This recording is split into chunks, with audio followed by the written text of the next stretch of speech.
Persiapkannya, multimedia tolong siapkan dulu Wahyu 1 ayat 1 sampai 3 ya.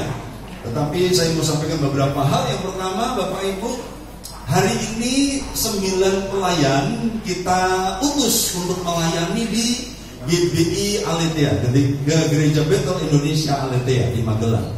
Jadi 9 orang, mereka full team, full band lengkap, dan kemudian BL dan singer. Jadi kita nggak akan ketemu mereka 9 orang ini karena mereka melayani 3 kali ibadah.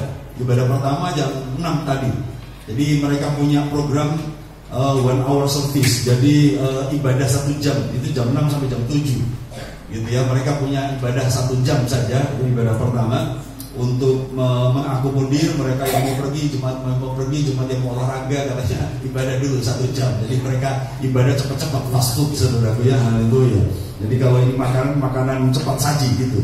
Jadi mereka pujian pendek, firman pendek, dan kemudian selesai. Kemudian ibadah ini hari ini jam ini mereka baru mulai ya, 7:30 mereka baru mulai ibadah yang kedua, dan nanti sore. Jadi Gembala Aletheia Pak Tony dengan tim intinya pergi, saudaraku, dan mereka kontak Vion. Boleh tak satu tim melayani? Saya bilang oke lah, saya izinkan. Jadi Bapak Ibu, persekutuan harus terjadi dalam gereja lokal, antar jemaat dengan jemaat di satu gereja lokal. Persekutuan juga harus terjadi antar gereja dengan gereja lain, dan persekutuan juga harus terjadi antara gereja lokal di satu wilayah ke wilayah yang lain. Haleluya. Jadi mari kita saling memberkati. Buat saya nggak masalah saling memberkati ya, supaya teman-teman kita, anak-anak kita juga punya pengalaman melayani di luar, jadi berkat di luar, bukan hanya jago kandang begitu ya. Jadi buat saya sangat indah ketika kita bisa memberkati. Mungkin mereka lebih kuat secara fisik, saudara ya, lebih banyak jemaat, lebih kuat. Tapi apa salahnya gereja kecil memberkati gereja besar? Haleluya. Tidak seharusnya gereja kecil selalu merengek-rengek dan berharap kepada gereja besar. Gereja kecil minder dan tidak percaya diri dan kekuatan yang dia miliki. Tapi saya selalu percaya gereja kecil bisa memberkati gereja besar. Haleluya. Kita yang sederhana bisa memberkati mereka yang lebih daripada kita. Dan itu pola kerjanya Tuhan seperti itu ya. Jadi kita doakan sampai nanti sore mereka akan melayani, dan kiranya karisma akan menjadi berkat ya. Puji Tuhan. Itu yang pertama. Kemudian setelah minggu masih terus mencari dana untuk Natal tanggal 28 Desember. Setelah minggu akan mengadakan Natal khusus setelah minggu. Jadi mereka jualan makanan di bawah untuk cari dana, saudaraku. Dan mereka baru mulai minggu lalu cari dana, tapi sudah ada uang masuk 500.000. Pak, saya mau bantu Natal setelah minggu 28 Desember. Jadi sudah transfer 500.000 di NN saja ya Pak. Oke, saya sampaikan NN. Jadi saya mungkin sudah masuk. Bapak Ibu, rupanya Tuhan tuh ngerti ketika kita usaha sedikit, Tuhan itu bergerak maju lebih dari usaha kita. Gitu, biasanya gitu, saudaraku. Jadi kalau nggak melangkah, ya nggak ada mujizat begitu. Kadang-kadang kita berhenti di keterbatasan, nggak ada dana, nggak ada duit, dan kita diam.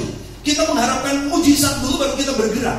Tapi Alkitab mengajarkan kita, mari kita bergerak dulu. Ketika kita bergerak 1 langkah, Tuhan bergerak 10 langkah di depan kita. Yang setuju katakan amin. Haleluya. Tepuk-tepuk sebelahmu karena itu, jangan diam. Haleluya. Puji Tuhan ya. Berusaha. Oke ya. Jadi baru jualan minggu lalu, saudaraku, untungnya belum seberapa, tapi sudah ada transfer 500.000. Haleluya. Jadi Bapak Ibu kalau mau bantu Natal setelah minggu, Bapak Ibu boleh beli makanan di bawah, karena Bapak Ibu dapat makanannya, dan Bapak Ibu juga nyumbang untuk Natal setelah minggu ya. Atau Bapak Ibu juga boleh memberikan persembahan secara khusus, dipersilahkan. Oke, besok Bapak Ibu Menara Doa kita akan hadir di ibadah penghiburan saja ya.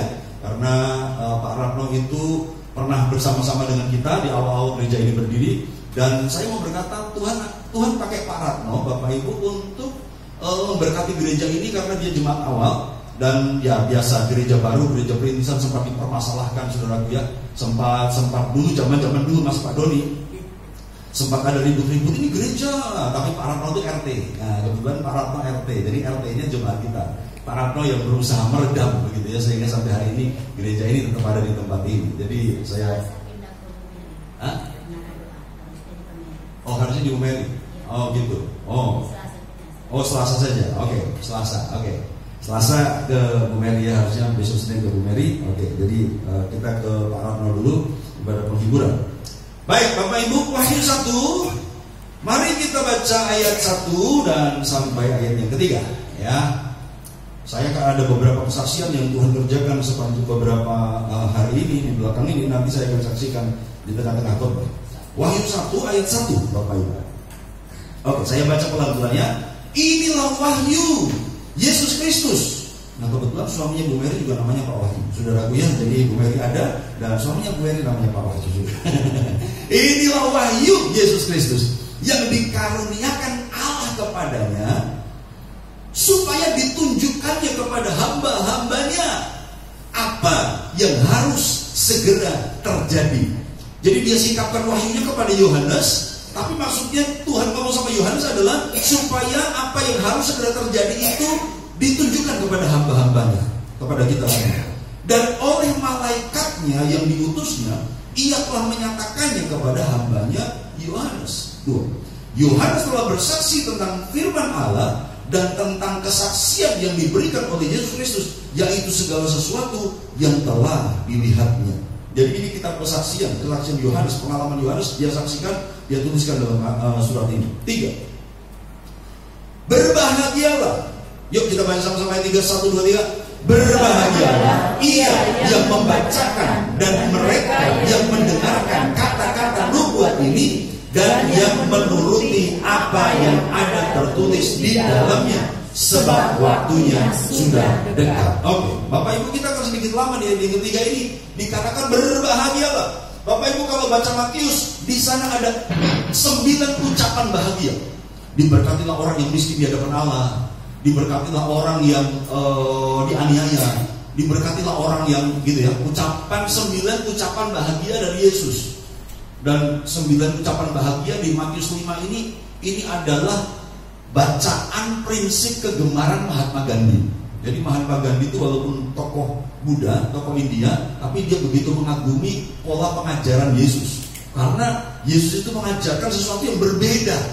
Orang dianiaya kok berbahagia, orang miskin kok berbahagia, begitu ya. Jadi di Matius ada 9 ucapan bahagia. Dan kita gak pernah sadar ternyata di Wahyu ada 7 ucapan bahagia. Ini salah satunya. Kita gak akan lihat 7 itu karena temanya bukan di situ. Tapi di Wahyu ada 7 ucapan bahagia. Berbahagialah orang yang bla bla bla bla. Nah di ayat ini adalah awal dari 7 ucapan bahagia yang ada di Wahyu. Apa yang bahagia? Berbahagialah ia yang membacakan dan mereka yang mendengarkan kata-kata nubuat ini dan yang menuruti apa yang ada tertulis di dalamnya, sebab waktunya sudah dekat. Jadi yang berbahagia yang baca, yang dengar, yang menuruti. Siapa yang berbahagia? Ulangi lagi. Yang baca, yang dengar, yang taat. Nah, gitu ya. Bilang sama sebelah, taat itu membuatmu berbahagia. Haleluya. Oke. Sekarang ke PowerPoint saya. Coba PowerPoint saya. Saya kasih judul firman Tuhan pagi hari ini, Blessing Obedience. Menurut kitab Wahyu. Jadi ada berkat ketika kita taat. Berkat apa saja yang kita dapatkan ketika kita taat menurut kitab Wahyu. Jadi kita gak akan lari dari kitab Wahyu. Saudaraku, saya ulangi dulu lagi apa yang kemarin kita pelajari. Ada 3 hal yang penting dalam kitab Wahyu. Barang siapa ditentukan untuk ditawan, ia akan ditawan. Barang siapa ditentukan untuk dibunuh dengan pedang, ia harus dibunuh dengan pedang. Dan yang penting di sini ialah ketabahan dan iman orang-orang kudus. Katakan sama-sama, yang penting tabah. Haleluya, ya. Yang penting tabah. Lalu yang kedua, yang penting di sini ialah hikmat. Karena Antikris akan segera muncul. Antikris akan menyatakan dirinya. Yang penting di sini ialah hikmat. Jadi mari kita bertumbuh dalam hikmat. Kemudian yang ketiga, ini minggu lalu saudaraku ya, hanya mengulangi saja. Yang penting di sini ialah ketekunan orang-orang kudus yang menuruti atau mentaati perintah Allah dan iman kepada Yesus. Jadi salah satu yang penting adalah ketaatan dalam Wahyu.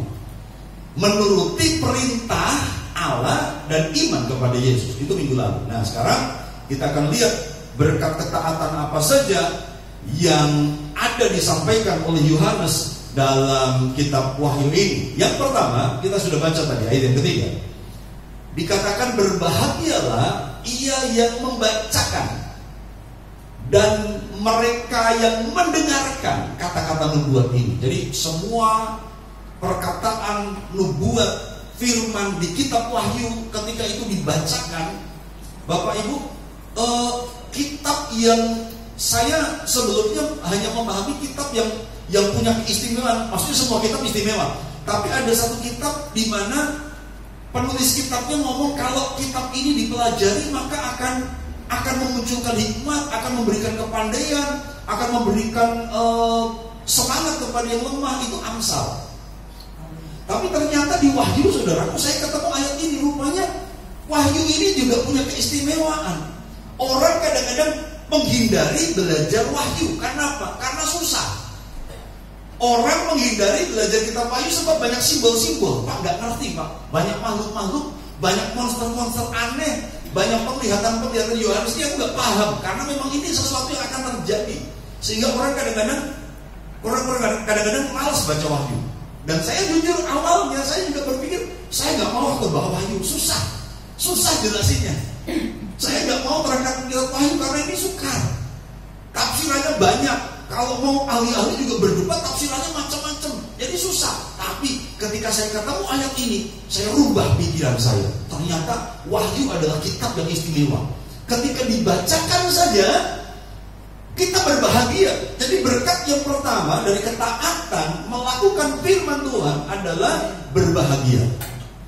Katakan sama-sama, ada berkat kebahagiaan. 1, 2, 3. Haleluya. Bapak Ibu mau bahagia? Amin. Semua kita suka kalau kita bahagia. Dan Alkitab berkata kita bahagia bukan hanya ketika kita punya uang, ketika tubuh kita sehat, ketika keluarga kita damai sejahtera, tapi ketika kita membacakan kitab Wahyu. Cuma membacakan loh Bapak Ibu. Berbahagialah ia yang membacakan dan kemudian mereka yang mendengarkan. Yang baca berbahagia, yang dengar juga berbahagia. Nah tapi harus ada yang ketiga ini, dan yang menuruti apa yang ada tertulis di dalamnya. Maksudnya di dalamnya itu di dalam kitab Wahyu ada catatan sebab waktunya sudah sangat dekat. Dan kalimat ini sebentar kita akan pelajari, diulangi terus-menerus dalam kitab Wahyu. Sesuatu akan sangat dekat. Segala sesuatu sudah sangat dekat. Bapak Ibu, mari kita menjadi orang yang taat menuruti perkataan nubuat ini supaya kita berbahagia. Nah, Bapak Ibu, kata berbahagia dalam beberapa terjemahan Alkitab itu dipakai kata blessed, happy. Jadi di dalam bahasa Inggris ada terjemahan yang mengatakan blessed, saudaraku. Blessed itu artinya diberkati. Jadi berbahagialah artinya diberkatilah. Yang mau diberkati katakan amin Bapak Ibu ya. Diberkatilah mereka yang baca, mereka yang dengar, mereka yang melakukan firman Tuhan di kitab Wahyu. Jadi happy, berbahagia itu happy. Oke, sama dengan berbahagia. Di terjemahan Alkitab bahasa Indonesia ada yang memakai kata diberkatilah, ada yang memakai kata beruntunglah. Jadi ketika kita membacakan kitab Wahyu, kita ini beruntung. Bapak Ibu, saya senang jadi orang yang beruntung. Saya senang jadi orang yang beruntung. Beberapa waktu yang lalu saya digerakkan Tuhan untuk datang ke seorang teman karena saya ada perlu. Saya pengen ketemu dia. Ini teman sudah lama gak ketemu, saudaraku, sudah tahunan gak ketemu. Saya datang ke rumahnya. Ketika saya datang ke rumahnya, saudaraku, dia langsung, ayo silakan duduk, masuk. Saya duduk. Sudah makan? Nah dia tanya. Saya paling senang dengan pertanyaan ini, saudaraku ya, haleluya, puji Tuhan ya. Sudah makan? Saya berkata belum. Saya meninggalkan kejawaan saya, karena kalau orang Jawa walaupun belum bilang sudah, saudaraku ya. Itu rugi dewe, saudaraku ya, haleluya. Saya berusaha meninggalkan kejawaan saya, dan ketika dia tanya sudah makan, saya berkata belum. Saya tadi berpikir, saya memang belum makan, dan memang jujur saya berpikir saya sebelum ke tempat teman ini saya tak makan dulu. Gitu ya, karena saya muter-muter di Magelang beberapa saat, saya nggak sempat pulang, jadi saya berpikir saya akan makan. Saya itu Bapak Ibu sangat jarang dalam hidup saya makan sendiri di warung. Saya makan sendiri di tempat makan. saya makan sendiri di warung makan itu saya sangat jarang sendirian. Kami biasa makan itu kalau sama-sama gitu. Saya paling nggak suka kalau jajan itu sendirian, gitu ya. Karena itu merusak mata pencaharian. Haleluya, puji Tuhan. Ya Bapak Ibu, dari jajan itu merusak mata, jangan sering-sering jajan. Tapi Bapak Ibu, karena saya muter-muter dan saya sudah lapar, saya sempat kepikiran, aku makan dulu apa ya, sebelum ke tempat teman ini. Tapi ternyata enggak lah, aku nanti habis dari teman ini baru makan. Saya pikir begitu. Karena saya pergi dari pagi sampai sore, muter-muter, daripada pulang makan, udah cari yang makan aja di Magelang gitu ya. Jadi saya putuskan ke tempat teman itu dulu baru makan. Tapi sampai di situ ketika disuruh duduk, dia berkata, sudah makan? Saya bilang belum. Oke, mau keluban? Dia tawarin saya. Jadi rupanya dia masak keluban, saudaraku ya, masak keluban. Itu yang saya cari. Saya tuh sedang menghindari, saya sedang mengurangi nasi dan saya banyak makan sayur, urap, saudaraku. Keluban itu urap. Oke. Jadi tolong kelubannya dikasih banyak, nasinya kasih sedikit saja. Oke, ambil sendiri. Kalau begitu ambil sendiri, kelubannya dikasih sama duduk, satu gunung tidak, saudara ya. Saya pikir, waduh, ini keluban tanpa nasi pun saya sudah kenyang kalau kelubannya segini banyak gitu. Dan kemudian dia ngomong begini, Pak Denny, Bapak itu datang ke sini diutus Tuhan. Loh, apa hubungannya? Saya makan keluban dengan diutus Tuhan, saudara. Saya mulai bingung dan tertarik saya dengan ceritanya. Saya di sini, Pak Denny datang ke sini itu diutus Tuhan untuk menolong kami, untuk memberkati kami. Loh, kamu memberikan saya makanan, kamu yang memberkati saya, bukan saya yang memberkati kamu. Tidak, Bapak datang ke sini, Bapak memberkati kami. Sebab saya ini ditelepon sama teman dari Jawa Timur. Karena temannya ini anaknya diterima di Akmil, saudaraku. Jadi ini teman saya ini orang Jawa Timur. Dan kemudian ada teman Jawa Timur itu anaknya diterima di Akmil. Jadi jauh-jauh hari teman Jawa Timur telepon sama teman saya ini. Aku akan ke Magelang tanggal sekian. Tanggal 1 aku akan ke Magelang. Gitu. Untuk menghadiri pembukaan Akmil karena anakku diterima di Akmil. Oke, berapa orang? Kami datang 7 orang. Carikan rumah untuk kami bisa pakai 2 hari. Dan rupanya di sebelah rumah teman saya ini kosong. Sehingga dipinjemlah rumah itu untuk nampung mereka gitu. Udah dipel, pagi-pagi itu mereka sudah ngepel. Pagi-pagi itu mereka sudah belanja banyak. Pagi hari itu mereka sudah masak banyak. Ada 7 orang yang akan datang 2 hari. Dan tinggal di rumah sebelah, mereka harus kasih makan. Mereka belanja banyak-banyak, masak banyak-banyak. Sudah jadi kelubannya, kok belum datang-datang di telepon, saudara. Sampai mana? Loh, kok sampai mana? Ya masih di rumah. Loh, kok masih di rumah? Katanya mau datang tanggal 1. Tanggal 1 November, bro. Padahal hari itu masih tanggal 1 Oktober, saudara. Jadi rupanya tamunya datang tanggal 1 November. Penangkapan taman saya ini datangnya 1 Oktober. Jadi dia sudah ngepel rumah sebelah untuk ditempati. Dia sudah masak banyak-banyak. Dia sudah masak keluban banyak-banyak, saudaraku. Dan Pak Denny, nanti daripada wajah kami seperti keluban, nah gitu. Pak Denny adalah orang kedua yang diutus Tuhan. Oh ya? Orang kedua yang diutus Tuhan.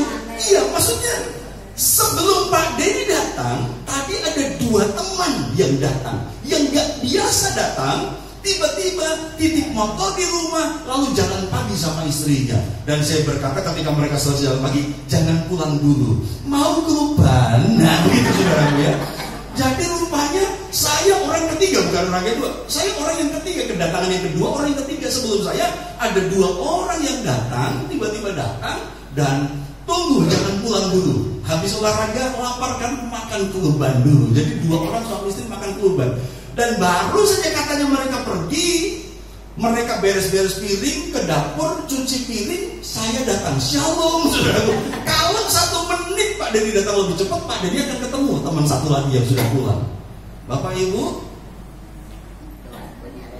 dia tunjukkan kasih setianya. Dia mengerti apa yang kita perlukan. Dia Tuhan yang setia. Yang setuju katakan amin, saudaraku. Jadi itu namanya beruntung. Haleluya. Gak jadi jajan, saudara ya. Dan saya dapat makanan yang sehat. Haleluya. Gak jadi jajan. Karena saya tahu dia orang yang anti micin. Karena dia bukan generasi micin. Haleluya. Begitu ya, saudara ya. Dia bukan generasi micin. Jadi dia masak gak pakai micin, saudara ya. Haleluya. Begitu hanya orang tua yang nanti di generasi micin. Jadi Bapak Ibu ini namanya beruntung. Belum makan, dikasih makan. Dan saya kenyang. Bu Febo pulang, sudah makan? Tadi siapa makan di mana? Oh, saya makan uban, lauk nasi. Haleluya, puji Tuhan. Ya, kamu lebih banyak ubannya daripada nasinya. Jadi sekarang makan sayur, lauknya nasi. Gitu saudara ya. Bapak Ibu itu namanya beruntung. Nah, ketika kita membacakan kitab Wahyu ini dan kemudian kita mendengarkan kitab Wahyu, jadi saya percaya pagi hari ini saya diberkati, Bapak Ibu diberkati. Amin. Saya membacakan, Bapak Ibu mendengarkan. Nah, mari saya dan saudara sama-sama ada di poin yang ketiga, yaitu melakukan. Sebab kita berbahagia, kita diberkati, kita beruntung. Dan dalam terjemahan firman Allah yang hidup dikatakan ada berkat istimewa. Jadi kata berbahagia ini diterjemahkan dengan mendapat berkat istimewa. Ketika kita membacakan kitab Wahyu, ketika kita mendengarkan kitab Wahyu, dan ketika kita melakukan apa yang tertulis di dalamnya, kita mendapat berkat istimewa. Dalam Alkitab bahasa Jawa dipakai kata bejo atau bejo, rahayu, rahayu wong kang, gitu kan? Orang yang mendengar, membacakan, mendengar dan melakukan. Nah, Bapak Ibu, dikatakan membacakan itu dalam terjemahan bahasa Indonesia yang lain membaca dengan suara keras. Jadi rupanya bukan hanya Amsal yang ketika dibaca itu menimbulkan sesuatu berkat tersendiri khusus spesial. Saya percaya semua kitab itu ketika kita baca, ketika kita renungkan, lakukan, itu akan memberkati kita. Tapi khusus Amsal dan khusus Wahyu rupanya ada spesialisasinya. Ada spesialisasi. Ketika kita membaca dengan keras, kita akan berbahagia, beruntung. Saudaraku mendapat berkat istimewa. Dan kemudian menuruti. Kata menuruti dalam terjemahan yang lain itu memperhatikan, menyimpan dalam hati, mematuhi, taat, dan juga memelihara. Jadi berkat yang pertama dari ketaatan adalah diberkati, beruntung, berbahagia. Haleluya. Katakan sebelahmu, taat membuatmu diberkati. Haleluya, puji Tuhan. Ya, puji Tuhan. Jadi orang yang beruntung. Katanya orang pandai itu kalah sama orang yang untung. Jadi makanya mari kita pandai dan juga beruntung. Dan itu selalu saya ucapkan dalam doa berkat saya supaya setiap kita mengalami keberuntungan. Yang kedua, Bapak Ibu, Wahyu 3 ayat yang ke-8. Yuk kita baca sama-sama. Yang baca, yang dengar, Bapak Ibu baca dengan suara keras, mendengarkan, melakukan, diberkati. Ini termasuk perkataan-perkataan dalam kitab nubuat ini. Wahyu 3 ayat 8. 1, 2, 3. Aku tahu segala pekerjaanmu. Lihatlah, aku telah membuka pintu bagimu yang tidak dapat ditutup oleh seorang pun. Aku tahu bahwa kekuatanmu tidak seberapa, namun engkau menuruti firman-Ku dan engkau tidak menyangkal nama-Ku. Bapak Ibu, ini surat kepada jemaat Philadelphia. Bapak Ibu, Tuhan berkata, aku tahu segala pekerjaan. Kemudian lihatlah, aku telah membuka pintu. Berkat yang kedua dari ketaatan kita adalah Tuhan membuka pintu bagi kita. Amin. Dan Bapak Ibu, istimewanya ketika Tuhan buka pintu, maka tidak ada yang dapat menutupnya. Pintu itu tidak dapat ditutup oleh seorang pun. Jadi makanya Bapak Ibu, saya percaya anak Tuhan itu kalau Tuhan membukakan pintu berkat, orang mau jegal, orang mau curang, orang mau merugikan kita, gak akan pernah bisa. Kenapa? Karena Tuhan yang buka pintu. Kalau Tuhan yang buka pintu, tidak dapat ditutup oleh seorang pun. Bahkan setan pun gak bisa. Iblis mau mencoba menghalangi berkat kita gak akan pernah bisa dihalangi. Kenapa? Karena Tuhan yang buka. Kenapa Tuhan buka? Yang pertama, karena mereka menuruti firman. Karena jemaat di Philadelphia menuruti firman, taat kepada firman. Dan kemudian kekuatanmu tidak seberapa. Ayo, hari ini siapa yang sedang ngeluh karena kekuatannya gak seberapa? Ternyata efek dari kekuatan yang tidak seberapa ini mendapatkan perhatian dari Tuhan. Dia bukakan pintu. Tuhan ngerti kita nggak mampu buka pintu sendiri. Siapa yang sedang berusaha dengan kekuatannya sendiri? Siapa yang sedang mengandalkan kekuatannya sendiri? Mari bersyukur buat kekuatan kita yang lemah, Tuhan. Terima kasih buat kelemahan-kelemahan di dalam hidupku, supaya aku mengandalkan Engkau yang kuat. Itu saudara, begitu. Kadang-kadang kita berputar terus dengan kelemahan. Itu waktunya kita mengandalkan Tuhan yang kuat. Itu saudara. Ketika kekuatan kita nggak seberapa, ya Tuhan tahu, Tuhan bukakan pintu buat kita. Jadi saya berdoa supaya salah satu bentuk keberuntungan, salah satu bentuk berkat, salah satu bentuk kebahagiaan dalam hidupmu adalah ketika Tuhan membuka pintu buat kita. Ini kesaksian yang kedua. Hari Senin kami ke Purworejo. Saudara ya. Dan ada satu acara persekutuan hamba Tuhan bulanan. Kami nyetor perpuluhan, saudaraku, ke organisasi. Dan kemudian pulang kami mampir ke satu pendeta senior. Dan ketika kami mampir ke satu pendeta senior itu ngomong begini, saya tuh sebenarnya ditawarin loh satu tanah di Kalinegoro. Itu tanah itu fasilitas umum. Saya sempat berpikir, ini kalau Denny bangun gereja di sini, ini tempatnya strategis. Yaitu Bapak Ibu tahu ada perumahan di depan Grand Sirila, saudaraku, yang mangkrak itu ya, yang macet, proyek macet karena nggak ada seorang pun yang tinggal. Di depan Grand Sirila itu ada perumahan, dan rupanya di situ ada tanah yang disediakan untuk fasilitas umum. Jadi fasilitas umum itu memang biasanya dipakai untuk tempat ibadah, seperti gereja Katolik di Kalinegoro ini sama gereja Ekumene itu FASUM, saudara ya, fasilitas tanah yang disediakan oleh pihak perumahan untuk tempat ibadah. Nah, rupanya Pak Pendeta senior di Purworejo ini, dia pernah ditawarin tanah FASUM di situ. Jadi saya akan arahkan, tapi entah bagaimana akhirnya tanah itu akhirnya dibeli sama adik Pak Lurah, gitu ya. Tapi ya sudah, lupakanlah itu masa lalu. Tapi saya sempat berpikir, kalau kamu bangun gereja di situ pinggir jalan strategis, tanahnya lebih luas daripada gerejamu. Dia berkata begitu. Ya sudah, saya panggil Om. Ya sudah Om, kan itu sudah masa lalu lah, ya sudah, lupakan. Tuhan pasti kasih berkat. Sekarang kami sudah ada gereja kok. Kami sudah permanen. Kami tidak bisa lagi pindah ke lain hati. Begitu ya saudara ya. Kecuali Tuhan izinkan ada tanah yang lebih besar dan kemudian kita pindah, ya it's okay. Tapi tunggu, masih ada kejutan yang kedua. Dia bilang begitu. Masih ada kejutan yang kedua.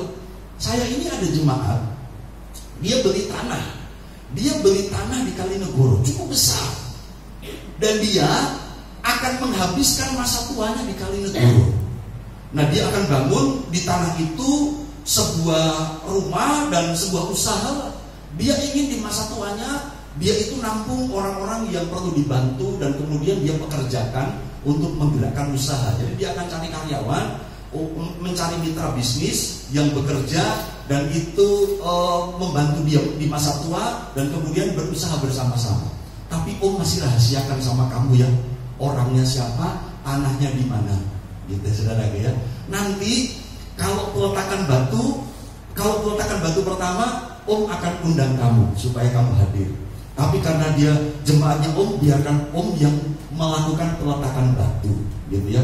Tapi nanti peresmian biar kamu yang memimpin upacara peresmian, karena dia akan tinggal di Kalinegoro dan pasti dia akan berjemaat di tempat kamu. Oh ya Om, kalau semuanya dalam kehendak Tuhan, pasti semuanya terjadi. Kami pulang saudara, kami pulang lagi Kalinegoro. Sore hari ada orang WA saya, Pak Gembala, bolehkah saya datang? Pak Gembala, Bapak Pendeta ada di tempat? Ada. Nah, orang itu saya kenal 1 bulan yang lalu karena dia WA saya. Dia berkata, saya ini orang Bandung Pak, saya satu kali ingin ketemu Bapak. Ya sudah. Dan kemudian dia datang, saudara itu kami kenalan karena sebelumnya sudah WA-WA-an gitu ya. Jadi saya dapat nomor Bapak dari si A gitu. Saya ingin datang. Ini pas saya di Magelang Pak, saya ingin datang. Oke, datang. Dan ketika dia datang, saudaraku, dia cerita, Pak, kan tadi di Purworejo ketika senior saya cerita begitu, saya belum ngerti orangnya mana, kan ya? Tanah yang dibeli di mana? Sore hari ada suami istri datang. Pak, perkenalkan nama saya ini, suami saya ini, kami orang Purworejo. Kami sekarang sementara ini tinggal di Bandung karena saya guru, sudah pensiun sih, tapi masih ada usaha di Bandung. Suami saya ini juga ada usaha di Bandung. Kami beli tanah di Kalinegoro. Saya tanya, di mana? Rupanya Bapak Ibu, ini keluarga ini dia beli tanah mau masuk ke Argajaya. Bapak Ibu tahu rumah yang tempatnya Pak Oni, bukan Pak Oni, yang punya Vian, saudara siapa namanya, rumah siapa? Mas Ero. Nah, di belakangnya Pak Ero, gitu saudara, yang ada towernya. Ada towernya. Bapak Ibu ngerti itu tanah memang bermasalah dulu, dan rupanya tanah itu dengan perumahan yang di depan Grand Sirila itu sama, satu pemiliknya. Jadi karena proyeknya macet, dia harus jual tanah yang mau masuk ke Argajaya. Ada towernya, saudara. Ada towernya di belakang Pak Heru, ya, di belakangnya Pak Heru dan Bu Fitri, ya. Dia beli tanah di situ, dan tanah itu dibagi 4, dia dapat yang paling besar. Rupanya dia beli tanah di situ. Dia beli tanah, saya beli tanah.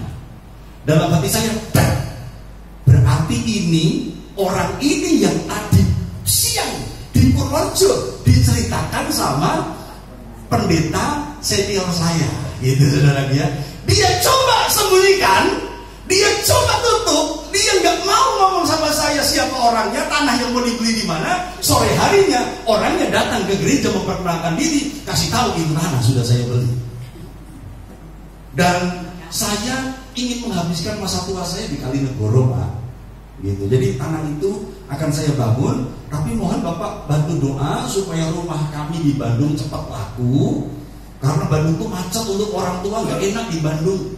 Jadi supaya tanah itu cepat, rumah kami cepat laku, lalu dari hasil penjualan itu kami akan bangun di Kalinegoro. Kami nanti akan beribadah di sini.